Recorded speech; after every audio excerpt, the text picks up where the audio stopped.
Broncos country, what is going on? It is time for your horsepower hour. We have a wonderful show planned for you. Of course, we'll talk about the win over the Raiders. You guys might have forgotten we actually won that game despite the discourse ever since.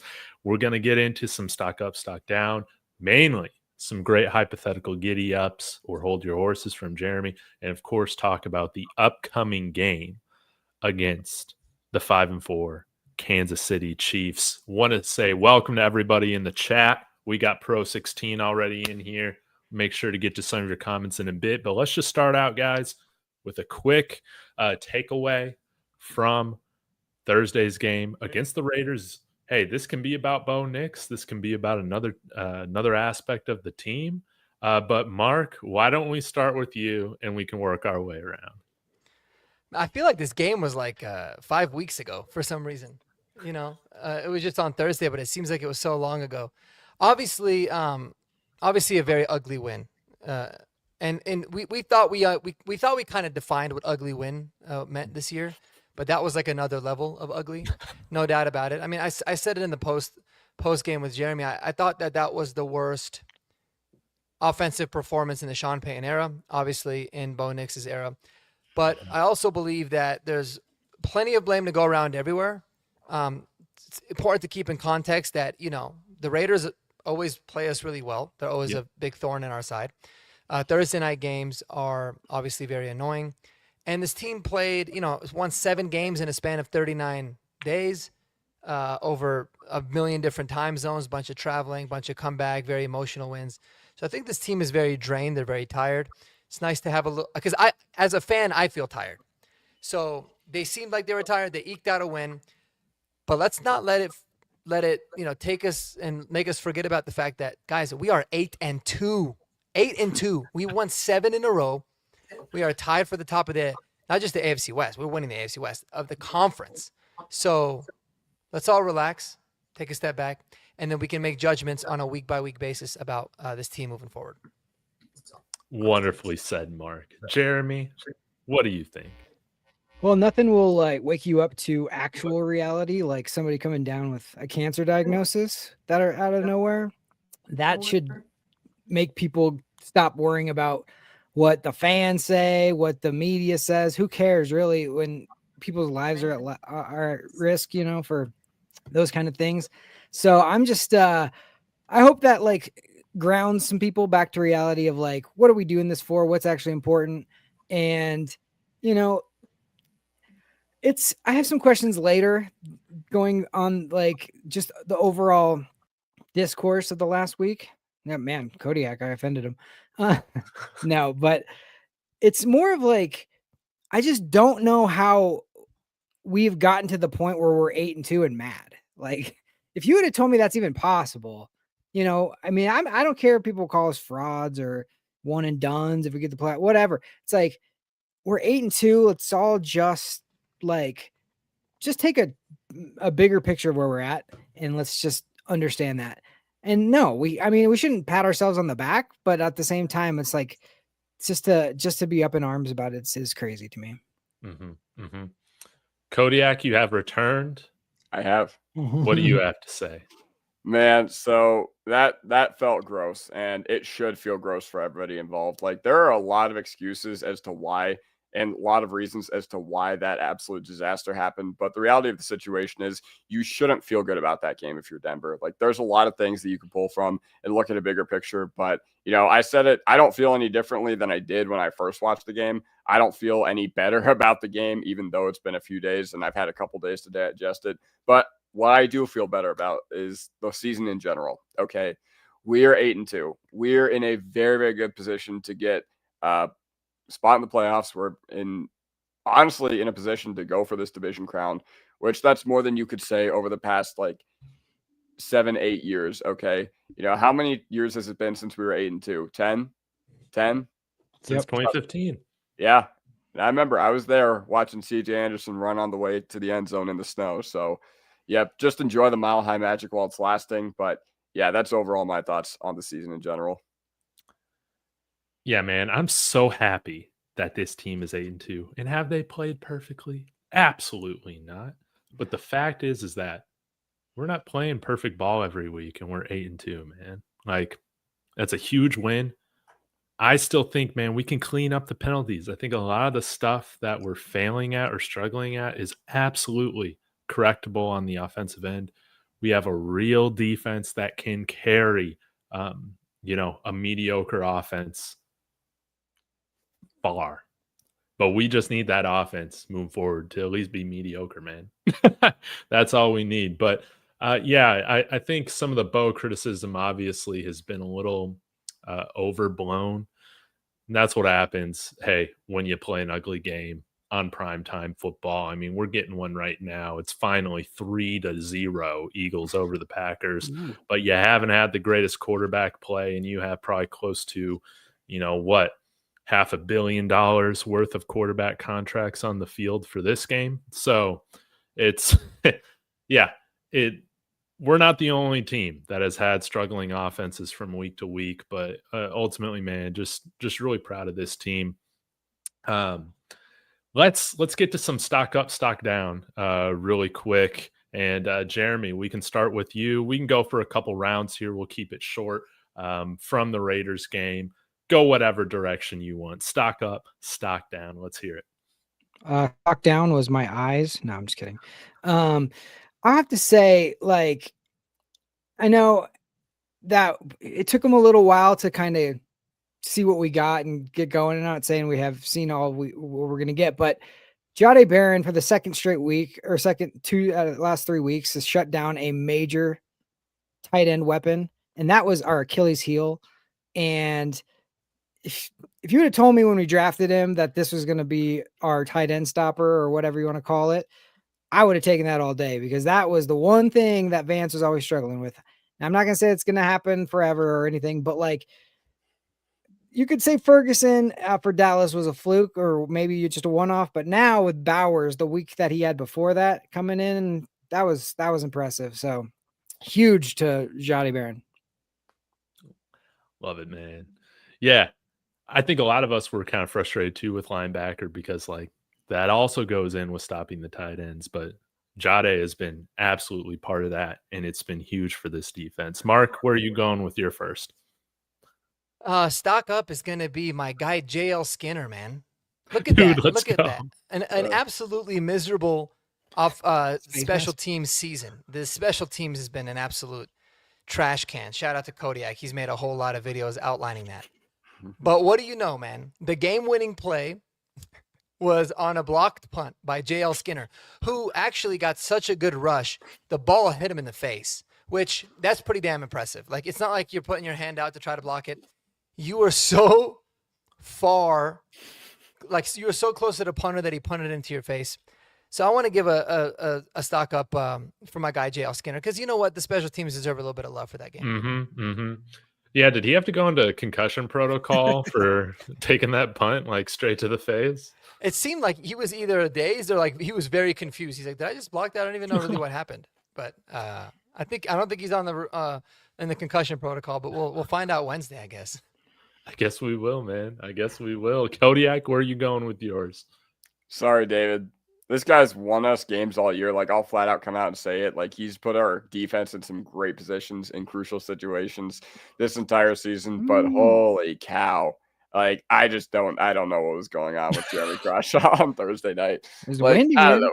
The fact that we won the game and the fact that we can sit here and laugh about it, like, that's what makes the whole thing better. Like, had we lost, like, it didn't hurt us, like, in the grand scheme of things. Like, I don't know. I don't remember where the Raiders started with the ball on the Genty touchdown drive or whatever. But ultimately, like, we can sit back and laugh. We can be like, all right, whatever. We'll take a bad game from the punter. But yeah, unequivocally, or whatever the word is, stock down Jeremy Crawshaw. Like, that was pretty rough. But hey, he made the game-winning hold on Lutz's field goal. So yeah. You'll love it, man. Yeah, I felt bad. I felt like I cursed him for glazing him so much this week leading up to the game. So, yeah, I'm going to start with a stock down. We'll see if anybody takes who I'm going to do as a stock up later on. But Rowan beat me to it, man. Dude, I have loved the Mercedes Lewis story I have loved it. 41 years old. The dude's a tank. He had like one good block I remember on Max Crosby to start the game, but this guy's played in 2 games, and I think he's got 3 penalties for us, man. Unacceptable, man. This guy's 41 years old. He's a veteran. These should not be issues for him. They said he could block. Well, then don't get holding penalties. You're 41 years old, man. Don't be jumping off sides or false starting.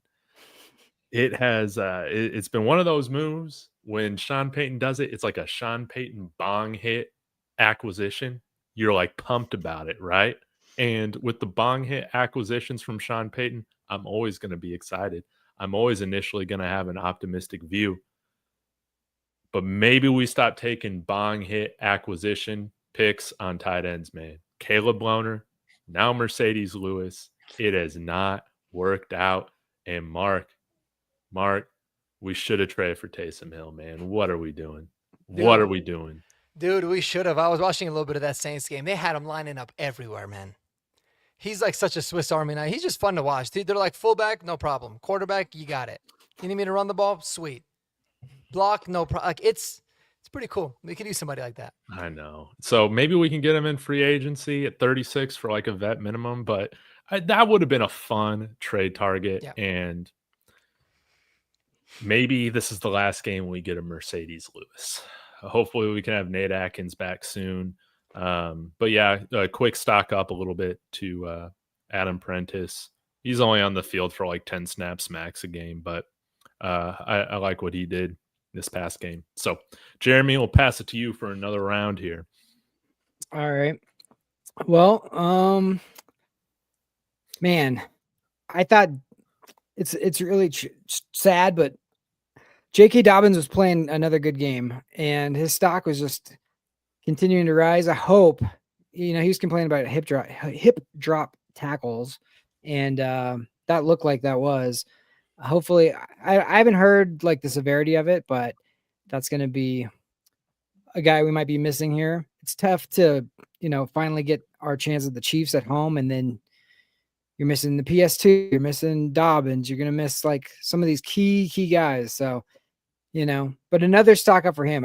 He always is, he's been one of the signings that has just been absolutely why we are 8-2 and Yes. Underrated. Facts. I hope he's okay. Yeah, me too. I think so.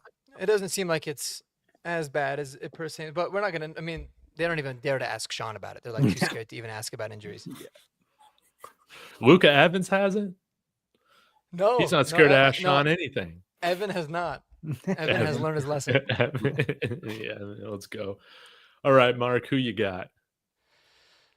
Oh man, my stock. I'm gonna do another stock up because I don't want to. I did a stock up. Yeah, I did. I'll do another stock up. So my stock up is a man that maybe he could be our new Taysom Hill.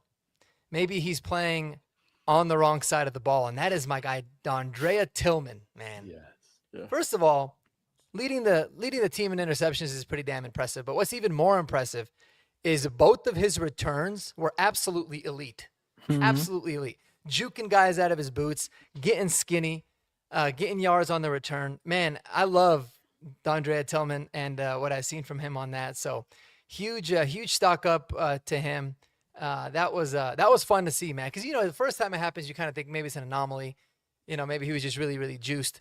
But this one, he's even got some burst to him. He had to have played like running back or tight end or something. He played really tight recently. end, yeah. Yeah, and that makes sense. And he was in the XFL. They should have used him at some other position. But man, you talked about Mercedes Lewis, David, right? Yeah. And maybe being done with that experiment, bro. Line up Dondrea Tillman. We know he could block. He can shed blocks, so that means he could probably block, right? Mm-hmm. And throw him a couple passes, see what happens. I'm impressed by his hands because he's gotten blindside hit twice with the football and didn't cough it up either time. And that's always the thing I'm so worried about a big guy with. I'm like, don't fumble the ball, just go down.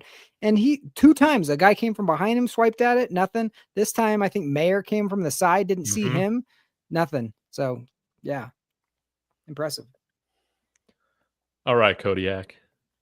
Week after week, it seems like we're just talking about this guy being a stock up. And if you guys remember who I said was the worst starter on the Broncos defense last year, it was PJ Locke. But when you replace him with a guy like Talanoa Hufanga and we're getting all pro safety play again, like, man, oh man. Because think about it. Last year, I felt like we were just really missing that edge against the competitive teams. Okay.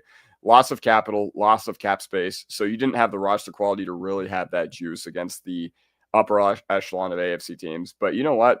I'm not scared of that anymore, especially on the defensive side of the ball, because we're not going to have, UDFA safety just getting burned over the top. Instead, we have all pro safety play. And this guy lines up everywhere. Okay. He lines up in the box. He lines up as a center fielder. He lines up, going down or whatever. But ultimately, I love Talanoa Hufanga. He is so sick. And he has been an incredible acquisition for the Broncos. Okay. Shout out to Mark, because Hufanga was one of those guys that he kind of passed me by in free agency. All right. Mhm. Like, he kind of passed me by in free agency. And then Mark was the only one of us that was like really in on him. So shout out to Mark for that. Oh, yeah. Thank you, sir. Mark knows ball. You know who Mark was also very big on? Oh, no. Turn off the camera. Oh, Oh, jeez. shit. I know. Well, you gotta have to stay tuned and find out later. I Yeah, know, that was right? While we All do quite right. the let's- tease right Let's do there. one of I our know. sponsors here. All right, here I am. Oh no! we're- All right, here we go. Hopefully, I can focus again. Okay, but you know who else Mark was big on? It was Pat Bryant, man. It was Pat Bryant. I remember Pat Bryant, his name being brought up by Mark during the Senior Bowl, saying, "You know what? I just watched an interview, and I know Sean Payton would love this dude." You're absolutely right. Led the team with yards with 43 on one reception. He had another great reception that was called back due to the refs always ruining our momentum. Oh. They do it every year or every game. But Pat Bryant, I would like to see him get involved more, particularly because I think he could have the most reliable hands on the team with how often the rest of our guys are dropping passes. So we'll Love see. me some Pat Bryant, baby. And he's like completely eliminated Sherfield, like completely. Like Sherfield at the beginning, I think the first week or so was playing like 50% of the snaps, and now he's playing like 10%. So Yeah, Sherfield blows chunks, though. We don't need to talk about him. yeah, he does. He's a new little Jordan Humphrey. Okay, let's go for one more round, if you guys are cool with that, and then we can get into Giddy Up. Jeremy, who do you got? Let's see. You know what? I always feel like we kind of forget about the guys that we just start expecting it from, but the combination of both, Nick Bonito and Zach Allen, again, I mean, they're just destroying teams single-handedly. I feel like, we always call a defensive struggle or a defensive game ugly for whatever reason, but man, if you like defense, that was nothing but beautiful. So they just are coming week after week. And I mean, like I've said before, it's nice to see guys get paid and then elevate the game instead of rest on. Yes. I don't know about y'all because I didn't do like any post game with y'all after the game, but I was thoroughly entertained, even though that was a very ugly offensive game. I loved seeing our defense ball out, man. Yeah. I loved It was stressful and it was very annoying, but it was very much entertaining at the same time. Like even the cross-shot punt that was as if like I was punting it. The fact that it even went like 30 yards still, I think, because it got a nice little bounce, was enough entertainment for me for the night too, man. I was dying on that. Mm-hmm. Facts, man. Man, all right, Mark, who you got? Real quick. Oh, yeah? I just wanted to say like my story about watching that game. I was flying back from Las Vegas, and there was a Raiders fan literally in the seat in front of me to the left. And he's looking at like the updates on his phone while we're flying. I'm not exactly sure how, but like he couldn't watch the game, but he could just see like play by play. And I'm like, okay, I have like a superstition. Don't listen to anything. Don't watch anything while the game's going off. I can't watch the game, but I'm just watching his body language.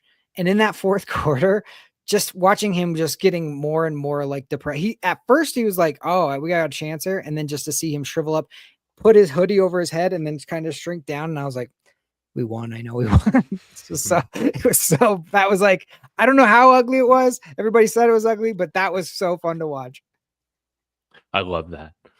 Yeah. Real quick, shout out to Sethoid saying Quinn Miters, man, he's out here pancaking the inside linebackers, hasn't given up more than a few pressures. Healthy, yes, he's eating stunts for breakfast. He's been fantastic. Rowan saying stock up to Mike McGlinchey. I've loved how our offensive line has played. Mark, we're up to you.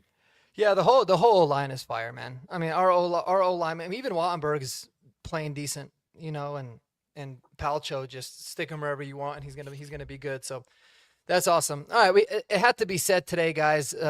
Stock down is Bo Nix's footwork. At least you're gonna talk about something specific. His feet were all over the place, man. I don't know what was going on. I joked that I made a joke when we were golfing on Saturday, I believe, or on Friday. I made a joke that I think maybe like it seemed like before the game or maybe before the season, like Bo Nix got like an Adderall prescription for the first time, right? Because maybe he's trying to focus better and he knows he's got so much things that Sean Payton's throwing at him, and he's just like juiced out. Very, very happy feet. It was better over the previous few games for sure, but I don't know what happened there. He had happy feet, and hopefully we never see those again. But my stock down was Bo Nix's footwork for sure, because that was a little bit frustrating to watch. Facts. And the Adderall wears off at the end of the third quarter. That makes perfect sense. That's why he's so good in the fourth quarter, right? It's just everything lines up. I can buy that. All right, Kodiak, last one. All right. Well, first of all, I just want to shout out Seth Yoid in the comments because, man, oh man, he has some interesting comments on my channel, and they're always really, really long. So I want to shout out to you, Seth Yoid, because Sethoid needs to start a YouTube channel. I was about to say, with how much work he's putting into those comments. If you're gonna write me something this big, just start creating content, Seth. But either way, stock down. Okay, this guy has his place in the league, and I did ask you guys about him last week. But Tyler Bidet is currently playing his way off this roster. All right. I'm not ready to see Jaleel McLaughlin again. I'm not ready to see, that. But the way it's trending, we're going to need to upgrade that third running back spot next year. Like, Bidet has now dropped 2 easy screen passes that would have gone for first downs in back-to-back weeks. And when you are a third-string running back, granted, I don't know why they're so insistent on using him in a lot of those roles over Harvey. That being said, when you are a third-string running back, you need to maximize the most of your opportunities on the field. And Bidet, I did think he did that at certain points this season. Like, he did have a couple nice third and longs against the Chargers and the Colts. That being said, he is currently I'm close to saying I've seen enough of Tyler Bidet. Now, I'm not saying we need to see Jaleel McLaughlin. Like Mark said last week, we don't owe Jaleel McLaughlin anything. There's a lot of Jaleel stands out there on Twitter that's like, Jaleel wouldn't have dropped that passes. Well, guess what? Jaleel also wouldn't have picked up those first downs that Bidet did. So I'm fine with the boomer bust guy as our third down running back. But Bidet is currently he's on my short list as far as the guys that have probably had the worst season on the Broncos this year.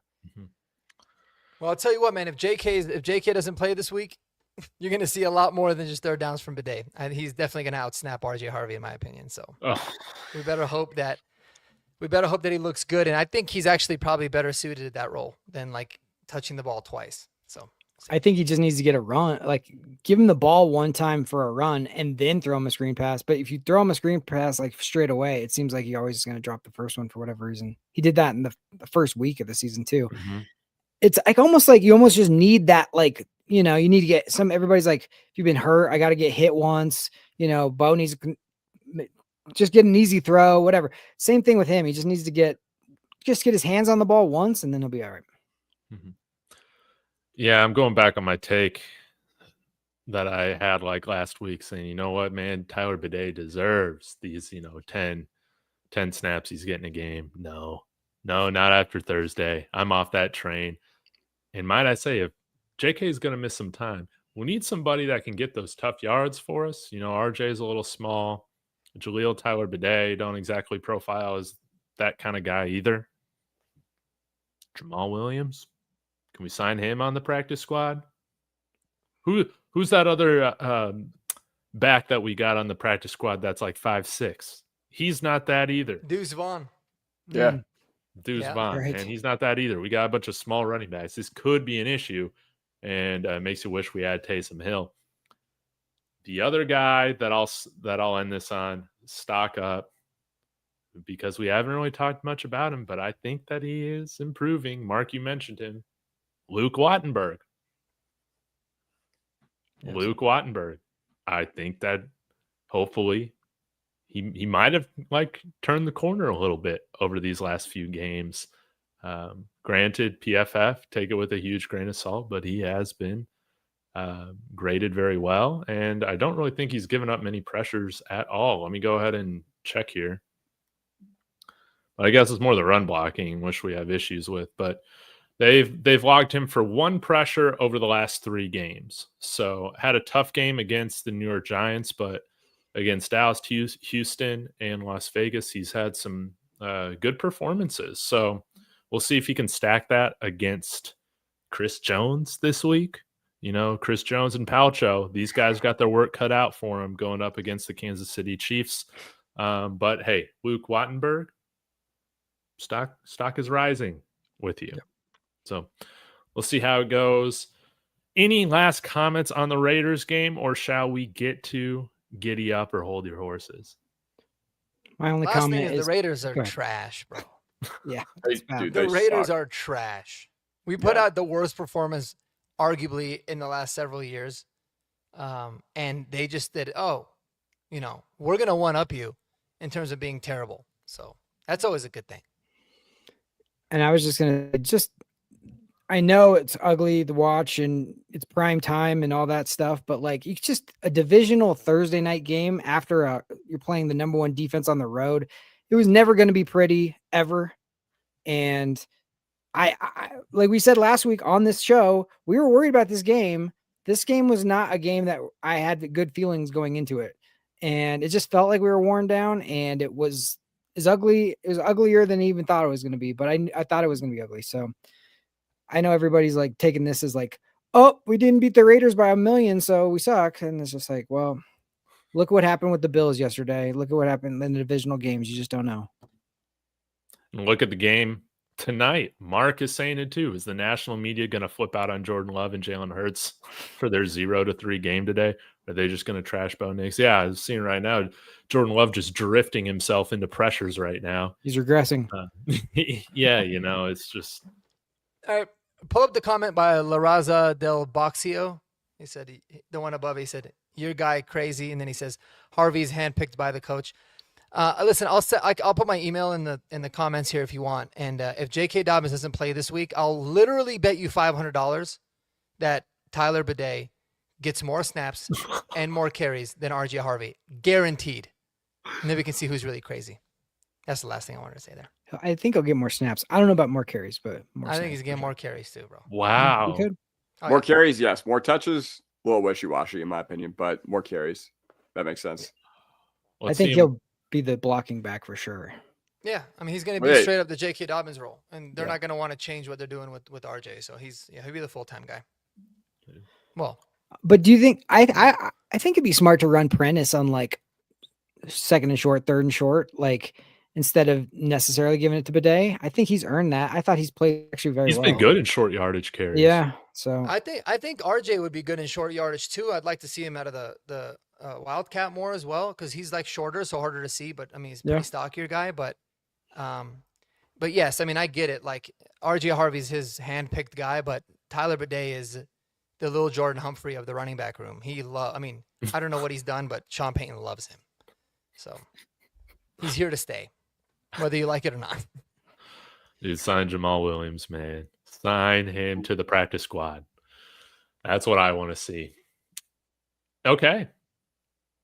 Well, Jeremy, it's your time to shine. All right. Let's do a little hold your horses or giddy up. We were just talking about this player. I'm gonna go Kodiak here. Okay. Do you think J.K. Dobbins and not PS2 would be the bigger loss against the Chiefs? No. Here's why. Like, listen, going up against Patrick Mahomes without the defensive player of the year, like, I'm sorry, that's just too tall of a task. I know Moss has played very well on Thursday night. I know that J-Mac, Chris Abrams-Drain, Barron, they've all been up for the challenge, but just simply due to the fact that our if you're going to win this game, I think most of the people are going to expect the defense to play their hearts out. And, it's kind of up in the air what the offense is going to do. I wouldn't be surprised if they laid another egg. I wouldn't be surprised if they went on a tear in this game. But ultimately, I say no for now. Like, yes, Dobbins would be a huge loss for our offense, and I don't even want to think about what we would look like without him. But still, if I have to choose one for this game, I'm still picking PS2. Yeah. And the fact that that's even like a question about when we signed Dobbins, that who's more important to have, J.K. Dobbins or PS2, shows you how great of a year J.K. Dobbins has had. Yeah. I mean, it's unbelievable.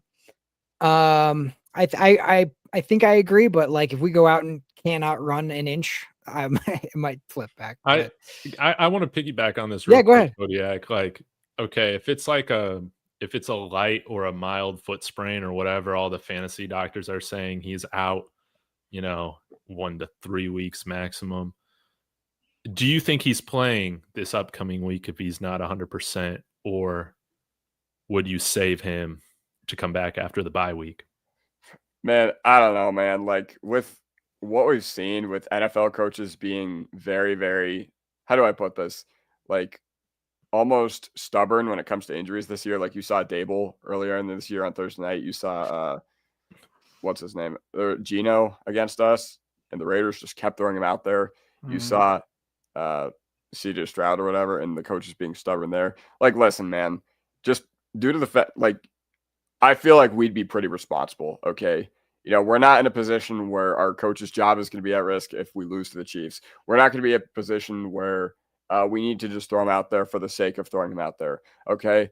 Plus, wear and tear is a very real thing. If you play college football or Madden, you know that the wear and tear slider, it really affects guys. And why would you have Dobbins at 50%? Like, I don't think Dobbins at 50% is better than Bidet or Harvey. I think, any running back at 50% would be pretty poor in the NFL. So that's just all I got to say is that I don't think they would play him. I don't. It feels like that tweet that he was so pissed about the hip drop thing lets me think that, and the second opinion makes me think that injury is a little worse than just. I'm worried about it. A couple days. Well, Audric Estime is still on the waiver wire. Or no, he's not. He's signed with the Saints. He's on the Saints 53. What? Yeah. Huge loss. Well, that's why we got to get Jamal. Yeah. He played a few special team snaps, and that was about it. I got one thing to say about this game though, too, is that if what we should do? It'll offset the PS2 being out 100%. It was just a 1-day contract. That's it. 1-day contract. We signed Justin Simmons. That guy always intercepts Patrick Mahomes. Yeah. He is like the king of intercepting Patrick Mahomes. So bring him off his couch, let him come in, make a pick, and then you can just cut him on anytime the Kansas City gets in the red zone, that's when he really shines. He'll bait him into throwing something. All right, I'm gonna go David for the second one. Sean and Bo and the offense will get back on track in KC against KC, or is going to take this game plus the bye week before you start to see some improvements. Can you define on track? Back on track would be at least I think we were like the 10th rated offense like a couple weeks ago. Are we going to be like at least middle of the pack offense against KC? Giddy up, man. I believe. And this team gets up for its toughest games and its biggest opponents, man. We're not scared of the Chiefs. We proved that last year with how we played them in KC. We haven't been scared of anybody that we've played this year. So I think the time off will benefit everybody. And most notably, hopefully, the offense just kind of decompress. They got back to work today. A lot of this stuff is just correctable, man. All it is penalties. It's like concentration drops, things like that. Yep. Like, again, I've been spamming it the whole time. Go look at Benny Fowler's film review on Friday of the game. Like, some of those concepts in which Bo's not hitting the guy downfield, we've seen him make those throws. Like, that's the thing. It would be one thing if we just haven't seen it. But we have seen him make those throws, and we have seen him throw into difficult windows, at those parts of the field that he's just not hitting right now. So, yes, I'm optimistic about, even though we're going up against a good defense, us having an NFL average offensive day at home. I think that's feasible.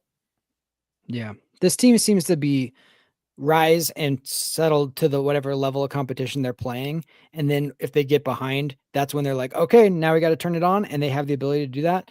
But against Kansas City, I think that they're going to walk in knowing that it's going to take all 53 guys focused, and Mhm. you can't mess around, especially hearing all of the stuff that they've heard since Thursday has been so insane that Yeah. I think that they're going to be pretty fired up.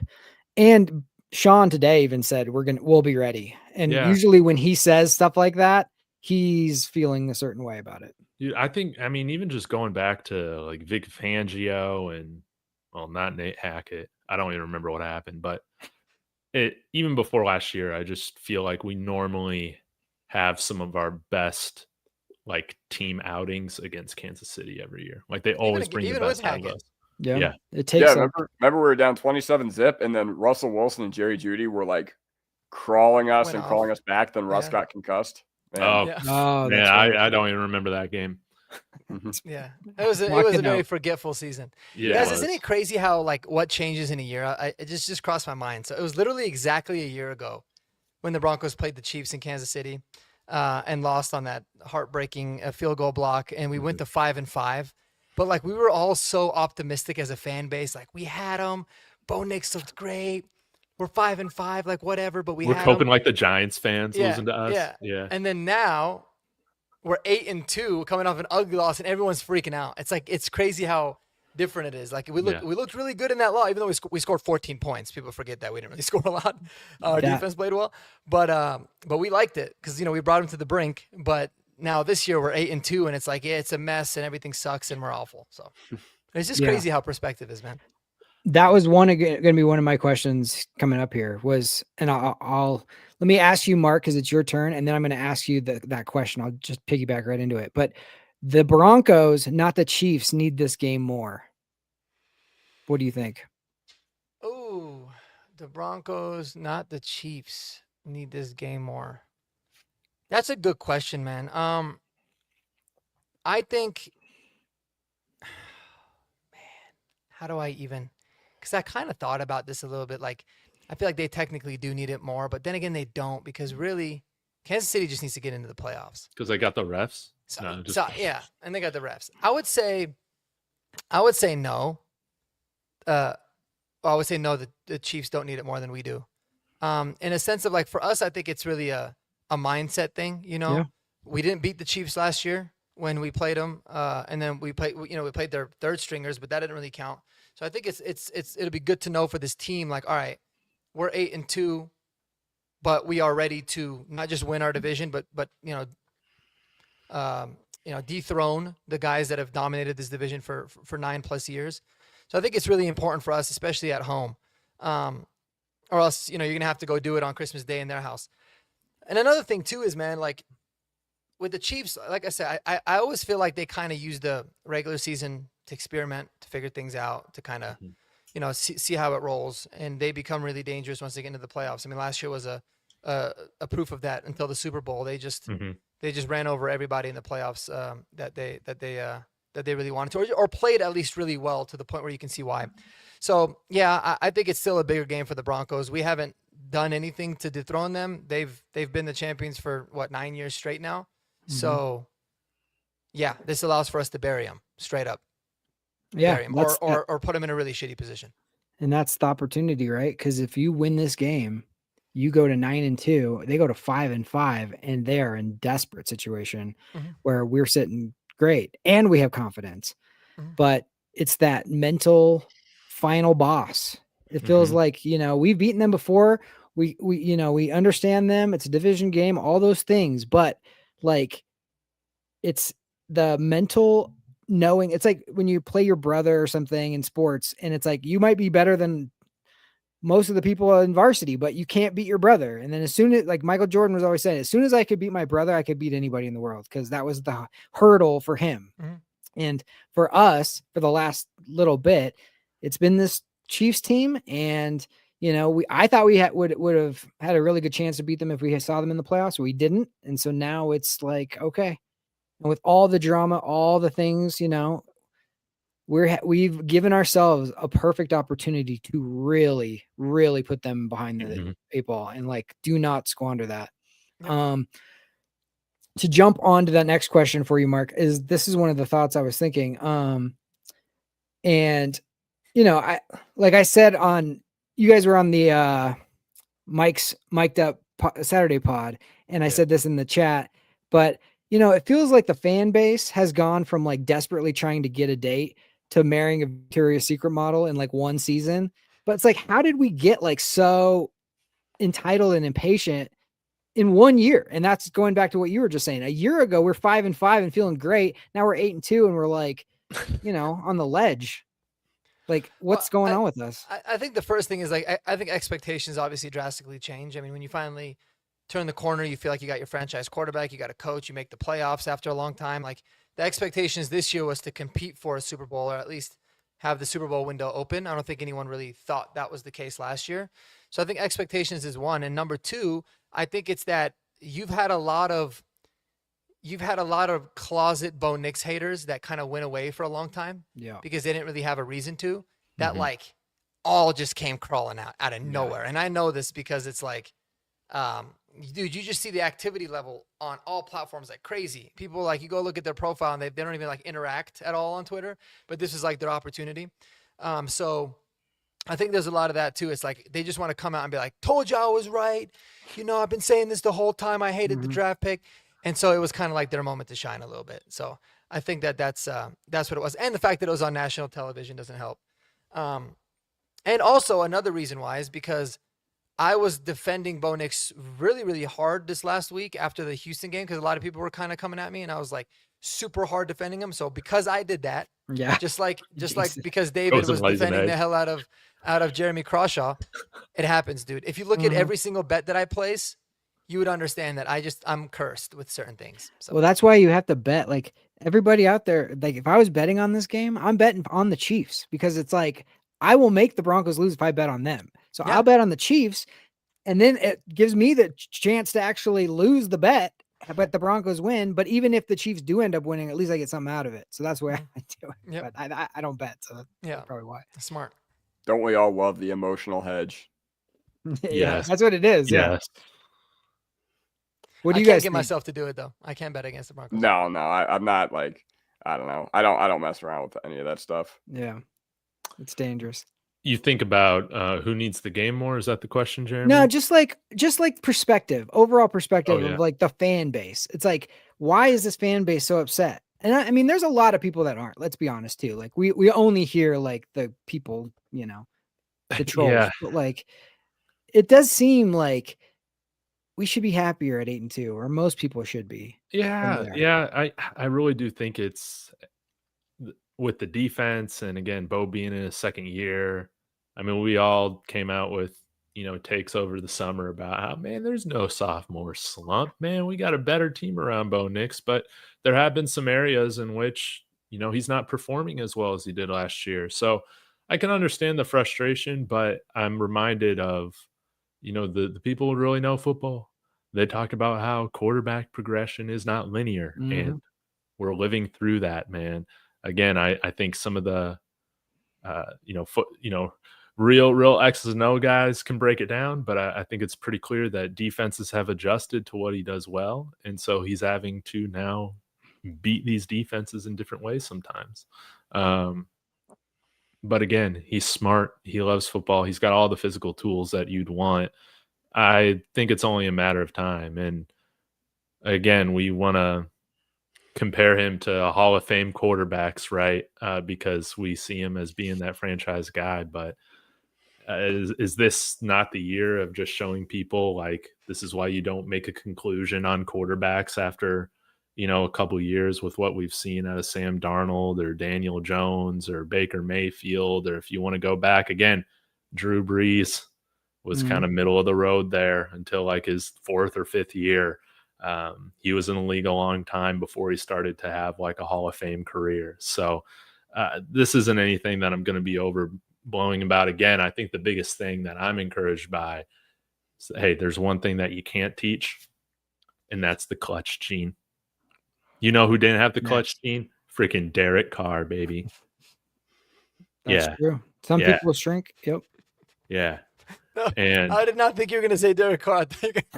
Oh, there's a Yeah. lot of people who get him that, but yeah. I was like, oh, okay. That's one of Derek them. Carr, there you go. yeah, Derek Carr, because like people want to say, hey, we could be in the Derek Carr to Tagovailoa or whatever, to a Tagovailoa, whatever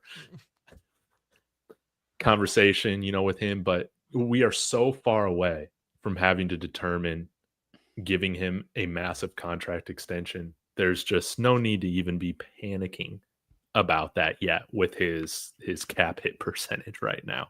And if things get bad or you're still not sold, you can franchise him, you can transition tag him. You don't have to give him a Tua contract without him proving it. But I believe that he will be worth that money one day.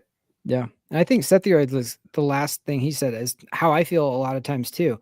Like if you listen to the former players and not the football dorks, but like the actual people that like bled, and sweat out on the field and like gave everything for this game. Those guys are like ride or die for Bo Nix. Those are like your Aqib Talibs and your Jake Plumbers. And those are the guys who are like, did he win or not? Like that's all they care about. They don't care about EPA per play and blah, blah, blah.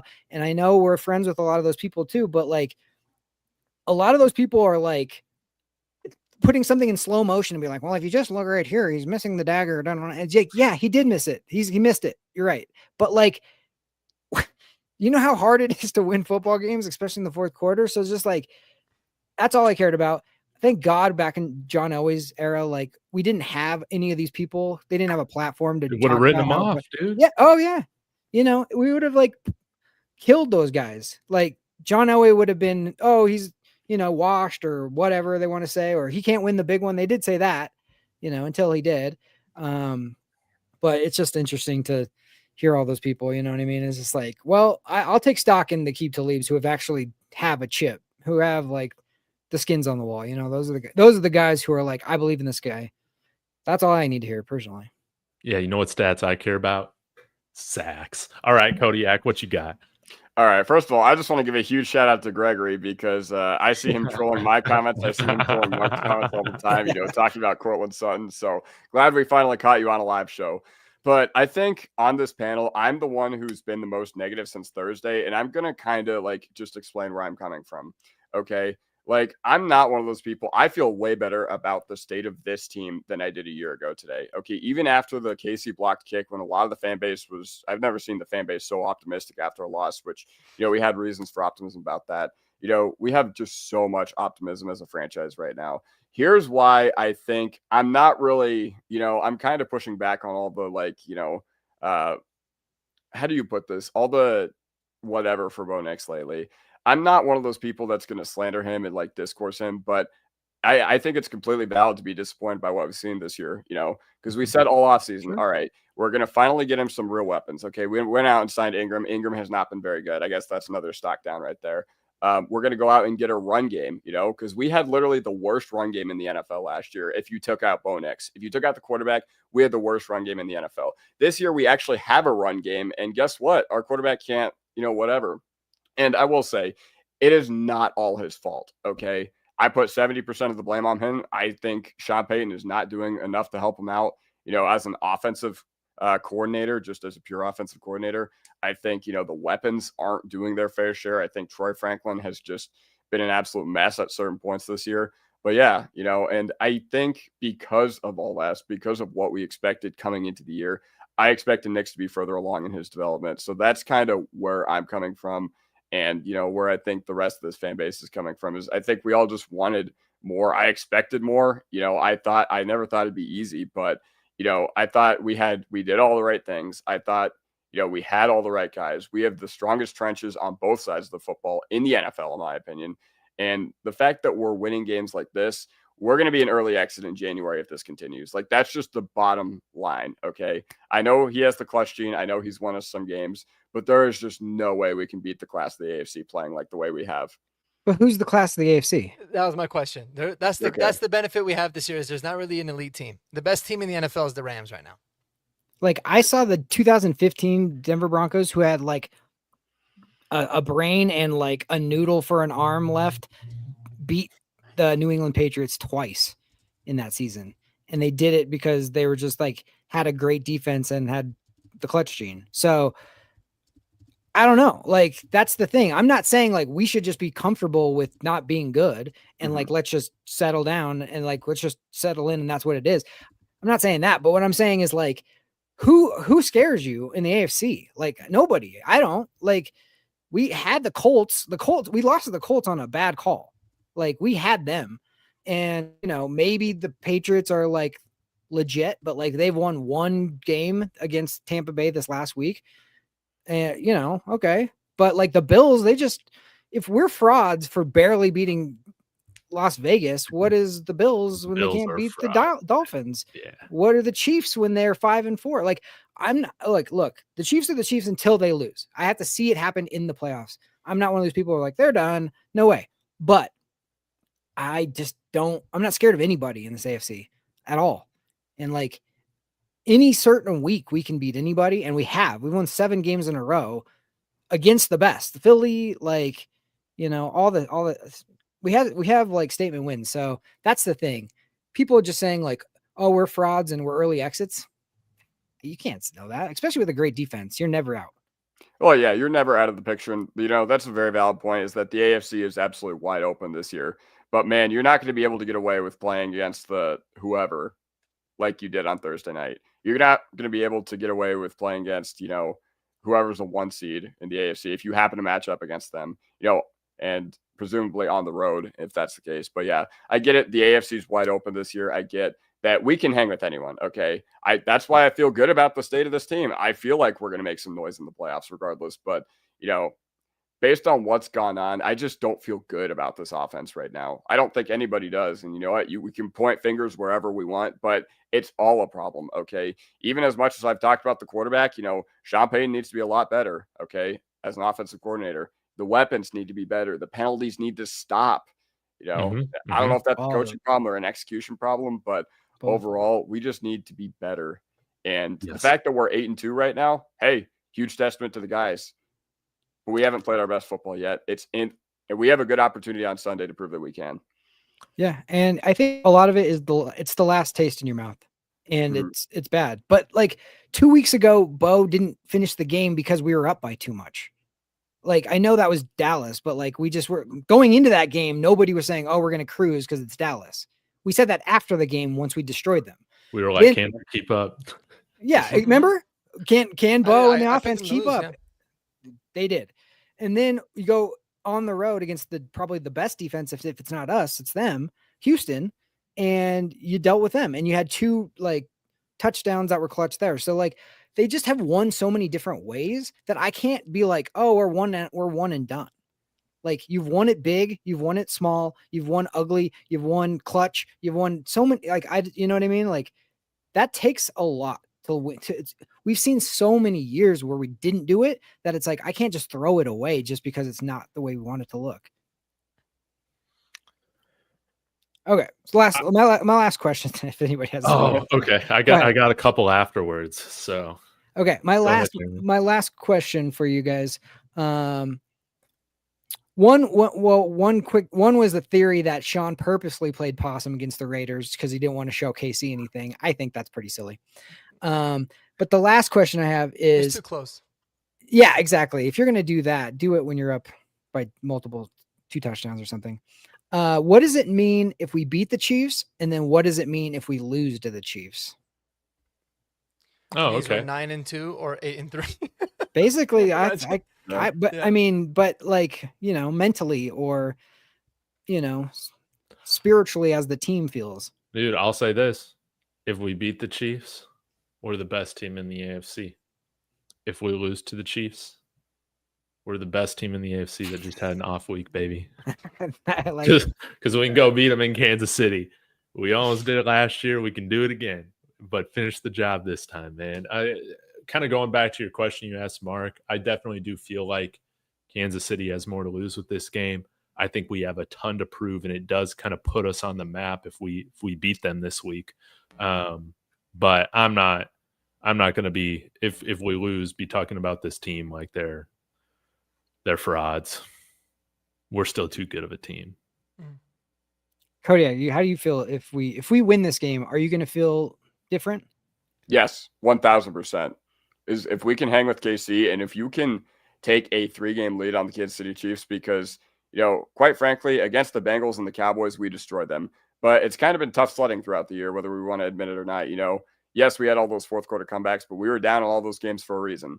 So, yeah, but if we can manage to pull it off against Kansas City, that proves that we can win close. You know, we've won close all year, and that's fantastic. But we need to do it against the team that's been in the thorn of our side. Okay. We need to do it against the team that's been to the AFC Championship, you know, 7 out of the last however many years, 8, I think. So if we can dethrone Kansas City in a season where we had legit expectations to potentially win the division, to potentially go even further than that, then yes, I'll feel amazing. If we can't beat it, then it's just simple. The team is not there yet. And once again, I don't think that's a microcosm of any one particular cause, but it just means we're not there yet. And we'll revisit that discussion next Monday after the contest is played. But, you know, it can sometimes be as simple as that. Yeah. Mark, what do you think? I think if we beat the Chiefs, I mean, obviously, I think it'll be a huge positive. It would be a great thing for this team. Would it change the way that I feel about this team? Not a crazy amount, because they've kind of proven to me that, like, they can hang with everybody if they put a good performance. I think what it does do is it increases the chances by quite a bit that we would probably face KC in the playoffs. Unless they completely falter, I still think they might sneak in to the playoff race. Man, that would be insane. And that really, like, freaks me out. Like, obviously, and this is a pretty obvious statement, but, like, if we lost to the Chiefs in both of our regular season games, but then we were the team to dethrone them and kick them out of the playoffs, that's the most satisfying thing ever. Like, that's the ultimate top of the top. Yeah. But that's only like, that's a big if, right? But then again, on the flip side, if you beat them in both the regular season games, you're like, who's your daddy? And then we play them in the playoffs and they beat us, then it's like all for none. So the unique thing about the Chiefs or the Chargers, which are the two, like, competing teams in the division, is like, yeah, it's good to beat them in the regular season, but what really matters is what happens in the playoffs. Like, yeah, Bills fans were always so high. We're 5-1 against Patrick Mahomes in the regular season. Didn't matter. I told my buddy last year when they beat him in the regular season, I'm like, you guys would have been better off losing and winning later, because if you face them again in the playoffs, they're going to beat you. So with Kansas City specifically, that's really the measuring stick, is can you beat, because it doesn't matter how good you look in the regular season and you can beat them. Can you beat them in January? And that's something we're fixing to find out. Yeah. Well, 1997, that's exactly what happened. Is we lost to Kansas City on a freaking ridiculous field goal to lose the game. That was going to cost us the AFC West. It did. They got the first round bye. We had to go on the road in the wild card. And then it was like revenge tour, because it was like wild card game. It was Jacksonville, who we had lost to the year before, won that game, go into KC, who has been sitting for a week, beat them in a super tight clutch game, then go on the road to Pittsburgh, where we handle them and Cordell Stewart and Bill Cowher. And then we go to the Super Bowl and tried to face the demons that the AFC hadn't won a Super Bowl in 13 years. So it was just like an unbelievable run, but it was that. It doesn't matter what happens in the regular season. It only matters what happens in the playoffs. So, I love this theory from Anthony here, calling it, we give away week 18 to keep the Chiefs out the playoffs by letting the Chargers win. Wouldn't that just be beautiful, man? Wouldn't that just be beautiful? I have a giddy up or hold your horses. Okay. It's for you, Jeremy, but anybody else can chime in. Were the comments by Chase Daniel and Colin Cowherd on Friday motivated by something Sean Payton said to them? Yeah, probably. It seems weird, because Colin Cowherd is like, oh, he's been ride or die Bo Nix for like the whole season, and then he flipped it hard, and I was just like, wait, where's this coming from? And then Chase Daniel, we all know he's like super tight with Sean. He like was in his offense forever and all that. But I don't think it's like you better perform or else type of a thing. I think Sean just is like that guy who knows how to motivate. Like he knows how to throw things. There's no way you'll ever convince me that Sean Payton is ready to move on from Bo Nix like that Not fast. a chance in hell. Not a chance in hell. Not a chance. There's So a better chance of the world ending than he's that. gone. There's 0% chance. Yeah, he's professed his love to any and every single person who willing to listen for 2 years since he drafted him. And so for him to be like, "Oh, well, he didn't play very good against, a couple games. I'm out." There's no way. I honestly do feel like Sean is like he's a meddler, dude. He knows how to motivate teams. He comes from Parcells, man. Parcells is like when you're winning, you go hard, and when you lose, you go nice. That's how you do it. It's all psychology for these guys. And so I don't doubt that he was being like, "Hey, do me a solid. Say throw these things out here into the ether and see how people react." Make it feel like, yeah, we're coming off a loss. Yeah, it's interesting. What do y'all feel any different about that? Because the last couple days, I have started to kind of feel like it's like a 40 chess type of thing. Yeah, I think I was thinking about this earlier when I was mowing my lawn, actually, because they were talking about it on the radio. I think he probably said something for similar reasons to what Jeremy said, but I think a big thing that he regrets big time is putting all the expectations and talking about Bo Nix being top 5 in a league and this team's winning a Super Bowl and all that kind of stuff. I think he's realizing that was just irresponsible in every way, but way added pressure on a quarterback when you did not need to. And so this is kind of a way through the media to like, hey, back off, talk a little bit of crap, like lower the expectations type of a thing. It wouldn't surprise me, man. I mean, Sean Payton does crazy stuff all the time, but there is an absolute 0% chance that in the next, as long as Sean Payton is the quarterback of the Denver Broncos, he is tied to the hip with Bo Nix. He has staked his legacy with Bo. And unless there's like an injury or something, that is the quarterback that he's rolling with. I mean, or it's got to be like Bo Nix looks like the absolute worst quarterback by far and away. No chance that he moves on or drafts another guy. Well said, Mark. Well said, Mark. Kodiak, any other thoughts on that? No, I mean, you already know Sean Payton. He's been in broadcasting before. Like, obviously, he was really tight with Coward. He came on his show like every week when Sean Payton took the year off of coaching. Obviously, we know who Sean Payton likes in the media, and his name is not Evan. It's Kay Adams. It's Chase Daniel. It's Colin Coward. So, yeah, that's how I feel. Nothing that Jeremy and Mark haven't already said. But, yeah, I do think this was a little smoke, I do think that Sean Payton, during the meeting Wednesday, when they're really gearing up for this game, I think he's going to be like, "Hey guys, look what we're seeing. Look what we're seeing." Because they took the fact that we had a 5.5 win total and they embraced it last year.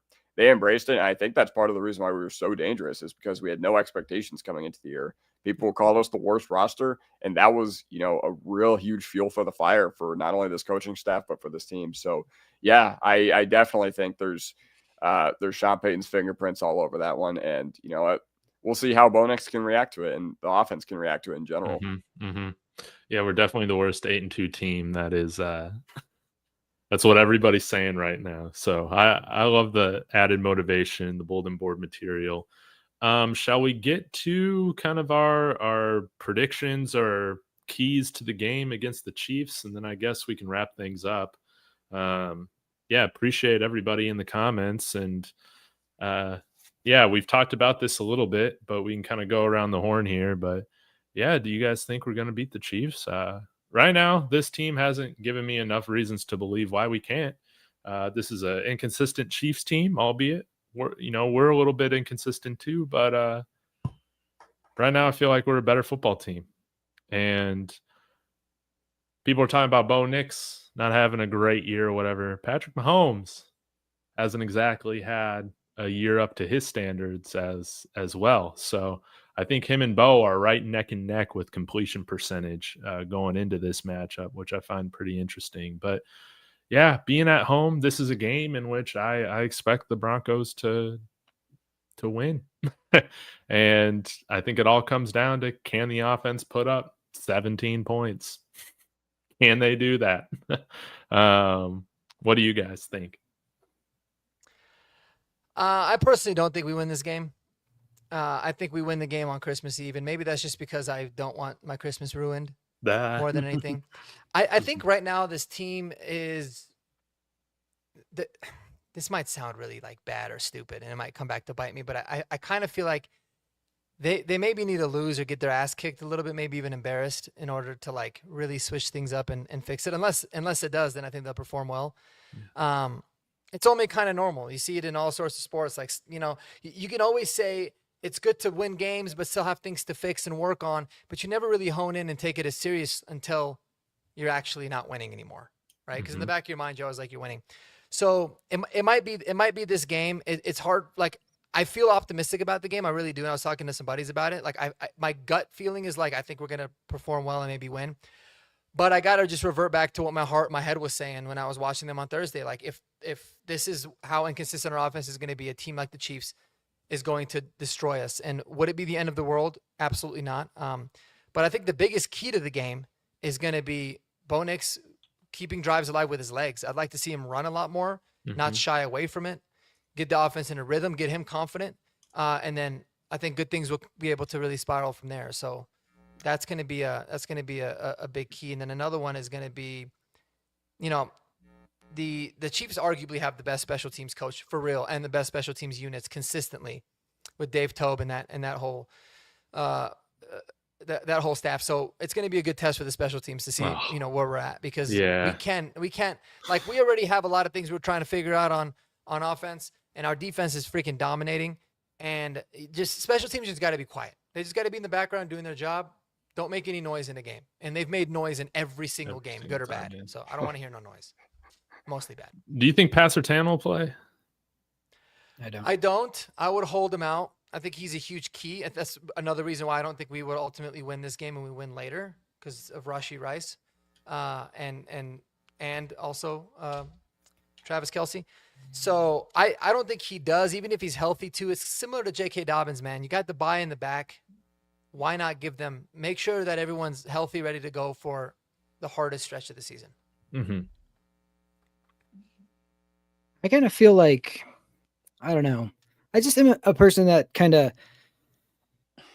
feels like everything happens for a reason in this life and in this world. And it feels like the noise has gotten so insane for a team that's 8-2 and, is winning 7 straight games. And it's like, why is this happening? Because we're not in New York. That's why. I guess. But it's just like, the last time it felt like this was like the Tebow year. And it was like, everybody's, you suck. And then we just kept winning, or then we sucked for a little while and then we get to the playoffs and we beat Pittsburgh. It just feels like, I don't know. There's a lot going on that's so extra that doesn't need to be. And I always am like, why is this happening? Why is this going on? There's got to be a bigger reason. I feel like they're going to use all of this as motivation to be like, we're still disrespected. I agree 100% with what Mark said about sometimes it does take getting your ass kicked and having an embarrassment for you to correct something. This team has been on a completely different journey since we lost 70-20. And that was one of those turning point moments for this team and for the Dolphins, unfortunately for them, where the two teams went like that. And I feel like this has gotten so bad that it was a loss. Like, we won on the record, but like no one would have you believe we won that game. Mm-hmm. And so it is an embarrassment. And then you add the extra, like, Alex Singleton, like, news. I was just about to say, yeah. I just think there's swirls going on right now. And I don't know. I was walking my dog earlier and there was a unbelievably beautiful orange sunset tonight. And I was just like, something's up. Something's up right now. And I could be totally wrong. And we could get blown out, but if we get to Patrick Mahomes, if we can get pressure on him with 4, I think we win the game. I think that's what it's going to come down to. Like, he hasn't struggled this year with pressure, and his offensive line has been banged up and all those things. So I just feel like if Benito, Allen, Cooper have a day, I think Bo will fix it enough. I think Sean will have something planned. I think this team will be lit up from all the other stuff that's happened. I think we could win the game. Mm-hmm. Mm-hmm. Yeah, I'm curious what you guys think too about what we do with Alex Singleton, I imagine he'll honestly be back for the Commanders game as long as everything, tests out okay. I think I saw a report 7 to 10 days normally after the procedure. Really? Like, he should be good to go. So I'm glad they caught it early. I've had Yeah. family members that have had cancerous tumors removed and, back at work after a couple weeks. So, because it didn't spread. So, yeah, hopefully it's just that simple for him. I'm curious what you guys think in terms of who gets the green dot. Obviously, Justin Sternad's going to be there in 2 linebacker sets with Dre Greenlaw, but do you think like this might be the game in which we finally see Dre Greenlaw play like the whole game? If so, I like our chances more compared to if Justin Sternad's going to be like that one linebacker out there if we're in dime. I mean, I don't know why you would be like put Greenlaw in a pitch count if this wasn't the plan for him. Like, obviously, the Singleton stuff was very unforeseen, but I don't know why you'd put Greenlaw in a pitch count if this was not your like penciled in. Like, all right, we're gonna have him like really ramp up in this date. What do you guys think? I agree, but like going from like pitch count to being now full on and we trust you with the green dot is like 2 different things. So I don't know. I mean, I think he'll definitely get more snaps than he's gotten all year for sure. And I think that was the target for sure. But the green dot's different. And I could see them giving it to like Hufunga or one of the safeties. You know what I mean? I just or Sternad. Because I think Sternad did it at least last year when Alex Singleton was out, if I'm not mistaken. I think he was the green dot guy. Thought it was Barton at some point. I thought it was Barton too. But yeah, might have been Barton. But I feel like there was a few games where maybe even Barton was out. I can't remember. But that's a really good point, actually, really good question. So yeah. I don't know. But I think, hey, Sternad does add some more speed to the linebacker room with him out there, with him and Greenlaw. And so I think in pass coverage, it's going to be really good. But yeah, a big question coming into this game is whoever is now making those calls, can they make them correctly and get everybody lined up as Alex Singleton was doing? So yeah, and to miss one of your captains. But I think we go out and give a good effort. That's the optimist in me. And until the Broncos don't get up for a big game, I'm going to think that they give up. They get up for this one, and they get the dub at home. At home, I hope so. Even without Pat Surtain, that's the one thing that really worries me, even more so than J.K. Dobbins, is Pat Surtain. Yeah. Any other thoughts, Kodiak? You didn't give your prediction. You think we win this game? You think we drop it? Well, first of all, I've been waiting 7 minutes to respond to this comment from Justin Howell. He said, I can't believe our fans were booing Bo Nix. It makes us look bad as fans across the league. First of all, you don't owe anything to your professional sports team, okay? Some people paid $300, $400, $500, and our only form of expression is being able to cheer and it's being able to boo. So, and it's not directed at Nix in particular, even though I know what you meant with your comment, but, I didn't expect us to go 12 or 3 and out 12 times against the Raiders. So I would have booed if I was there. That's all I'm going to say in that comment as well. That being said, do I think we win this game? I would love to end this show on a positive note. I just haven't seen it yet. Like, yes, we've done it all year, but we have not. This team has been a thorn in our side for so long. This team, the defense always holds their own. They always have, even going back to Mahomes' first year. This defense always shows up against Patrick Mahomes. Doesn't matter how shitty they are. Doesn't matter how good they are. They always get up against Mahomes. What's let us down against Kansas City has always been our offense and our special teams. Mm-hmm. That's what lets us down against Kansas City. And with those two units being as chaotic and as tumultuous as they have been this year, it's just hard for me to think that with confidence, even if your prediction isn't with a win with confidence, like, it's just hard for me to think we get it done, especially potentially missing Dobbins, probably missing Surtain. I just don't think we get it done. And honestly, it's not going to ruin my day. It's not going to ruin my day if we lose against Kansas City on Sunday. Like, obviously, it's going to suck. We hate them more than any other team, or at least I do. Can't speak for these guys on the panel. But, it's going to suck, but it'll depend on how we lose, if that is the case. Yeah, not a blocked field goal at the end of the game. Exactly. Now, we win. I don't give a shit how we do it. If we win, then whatever. 9-2, going to the Super Bowl, booking my flight to Santa Clara already. But yeah, it's going to be a whole lot different, than this win against the Raiders felt on Thursday Night Football. If we can beat the Chiefs in any capacity, I don't care if it's a 2-0 game, then I'll be bricked up. Happy birthday, Mario. Yes, I love it. Well, guys, I think that's just about it, man. I don't got any other takes. I just hope we win this game. We'll dive into it more on our channels as the game approaches. But man, I cannot wait. I cannot wait. Really quick before we end, let's just go around really quick, plug our stuff. We'll start with you, Kodiak, and work our way around. What you got going on? Where do people find you? All right, so my post-game recaps do really, really well on TikTok. So if you want to argue about Sean Payton, you want to argue about Bo Nix, head over to my TikTok. I always post a recap after every Broncos win, and I post some stuff during the week, or every Broncos loss too. I post some stuff during the week. That being said, if you want to just argue your butt off, go to my TikTok comments. And while you're there, the two guys linked in my bio, the guy above me and the guy on my right on the screen right here, Mark, listed in my bio as well. So make sure you give them a follow as well, because they do way more comprehensive stuff on TikTok than I do. So give them a huge mile high salute and follow as well. But either way, love you, Broncos country. Even though I know times are, a little odd right now, love y'all. Thank you for giving me the privilege to do this platform. Absolutely. Mark, How what's do I going follow on at that Marky up, man? Sports? How do I follow that up? Yeah, you can catch me, Marky Sports Denver, on YouTube. I'm trying to start posting a little bit more on TikTok. Just kind of honestly keep forgetting that it's a platform. That's kind of my big thing. And then on Twitter at Marky Sports Marky_sports, I think. Denver, maybe? I don't even know what my handle is. I should probably go check. But anyways, I love the Twitter. And yeah, I mean, I'm covering all sorts of Bronco stuff for sure. I really want to start getting into the Avs Nuggets, because they both very much deserve to be talked about. Maybe I'll start a separate channel for them, like our guy David Talks Broncos does with his Buffs channel.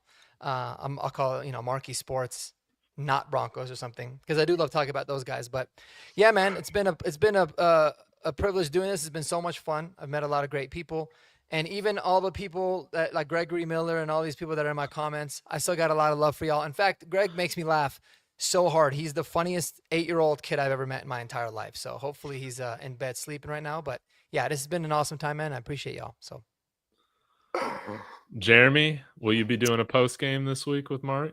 Yeah, I'm sure we'll be doing a post game. Hopefully it'll be a victorious post game. And yeah, you can follow me on YouTube at Broncos Unbridled. And maybe, who knows, maybe I'll sign up and start throwing my different thoughts on TikTok. I don't know. TikTok's a weird one, but yeah, we'll see. it is. Yeah. Well,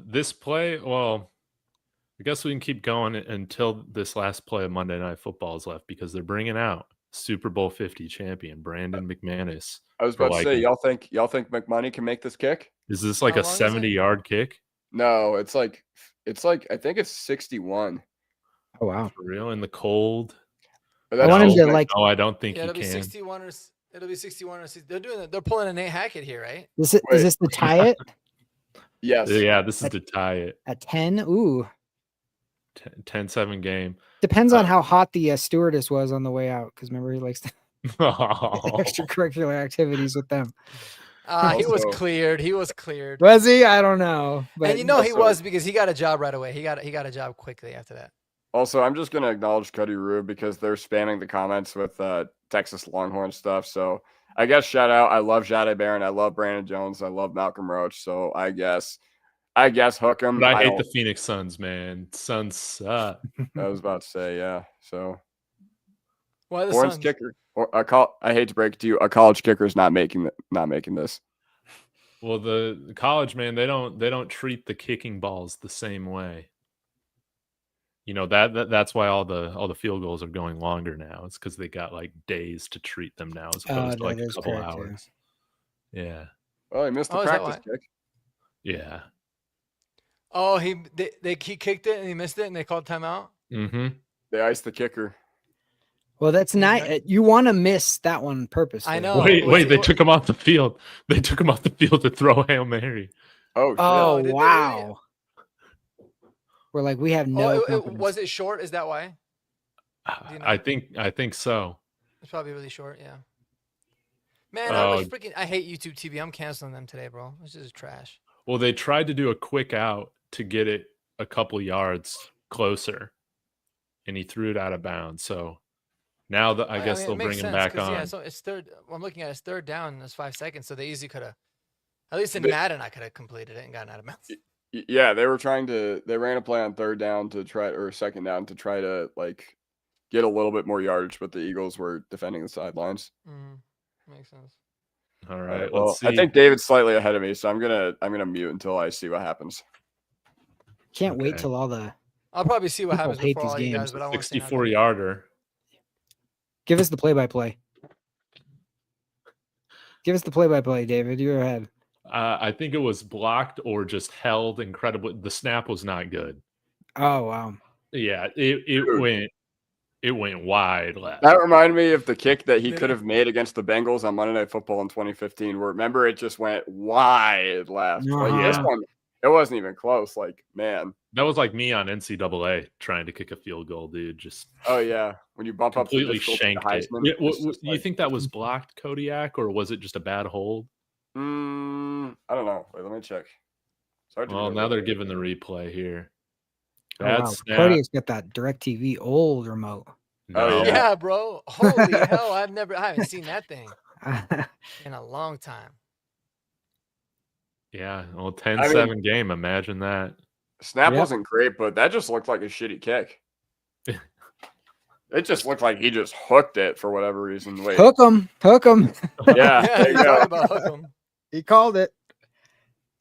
Yeah, dude, that's crazy. I mean, the game not only was the same amount of points. I mean, even like the yards and all that is similar. I'm not gonna lie, I don't remember McMoney ever making a clutch kick for us after the Super Bowl 50 year. No, he wasn't clutch. No. Nope. I remember being at the game against Houston in 2018 where we could have beat them when Deshaun Watson was on a tear his sophomore year, and I remember he hooked it 50 yards. He hooked wide left. He only had one good stretch, and it was during the playoffs. He wasn't even that good in the Super Bowl 50 year. Like in the regular season, I remember he had that missed kick against the Bengals, and then we ended up getting a second chance in overtime, and he made it. He had a couple pretty bad misses then too, but yeah, in the playoffs he was nails. That's all that mattered. McMoney. Maybe next time, man. Man, can't believe that's 10-7. Guys, gonna shut this thing down. Thank you. Yeah, exactly. Thank you to everybody in the comments. We'll be back next week to hopefully recap a Chiefs win. You can't say we didn't curse the matchup because 2 of us say we win, 2 of us say we don't. So there's no curse going on. That's it. So we'll be back. Go Broncos.